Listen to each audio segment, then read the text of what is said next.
Hello and thanks for joining us on the Crossing Streams channel. Today we're going to unbox the Elgato 4K 60S Plus external capture card. First, let's look at the box. 4K 60, as part of the name, indicates that it can do 4K resolution at 60 frames per second. We can also see at the bottom of the box it says SD card recording. So typically you're going to record directly into a computer, but in the absence of a computer you can go to the SD card. An SD card, though, is not included. Moving to the side of the box, they indicate there's a downloadable 4K capture utility. This utility can function as a video library. It offers flashback recordings so you can capture previous moments which you weren't recording at the time, and also allows for live commentary via voiceover. At the bottom of this side, they outline the contents of the box. The final side of the box we'll look at is the back. Here they boast about their lag-free 4K by 60 HDR pass-through.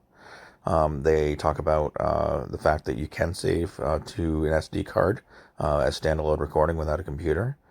They talk about the superior broadcasting, so it works with some of the leading apps like OBS and StreamlabsOBS. We'll be using StreamlabsOBS to start with our game broadcasting. They also talk about the built-in high-efficiency video coding encoder that minimizes file size and CPU load. That's also known as H.265. On the lower half of the back panel, we see both sides of the device showing all the ports and buttons. So without further ado, I've already slit the tape to make this a little more fluid. Let's get into this thing.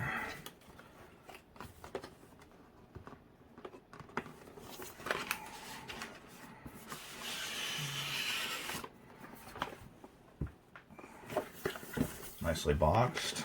Secondary box to open.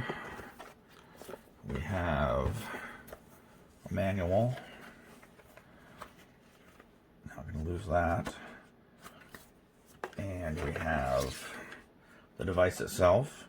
So here we have the in. We have an SD card which you can capture directly on in case you're not connected to a computer. We have a record button. I think you can press just to record. And then on this side we have HDMI in, HDMI out, and then a power and a USB, both USB 3, USB-C 3.0. So our intention here is to run this with a PlayStation 5. So we'll run from the PlayStation 5 into the in and then back to the out. And it's supposed to be completely lossless, no delay pass-through. So this is pretty much the best device you can get as far as what I've studied. So it's 4K. We're just going to probably be capturing most of the time in full HD, but we figured why not go for something that's 4K capable to future-proof ourselves a little bit.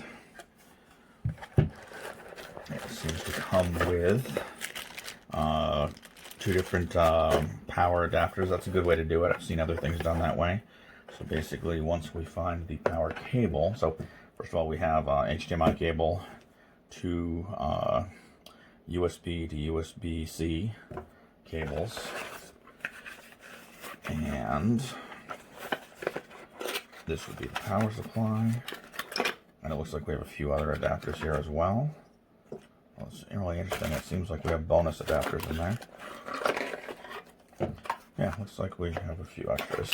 So what's nice here is you've got, the UK style, the European style, and I forget who uses that style, but then in here in the US we use this style, and it looks like two bonus European and United States ones,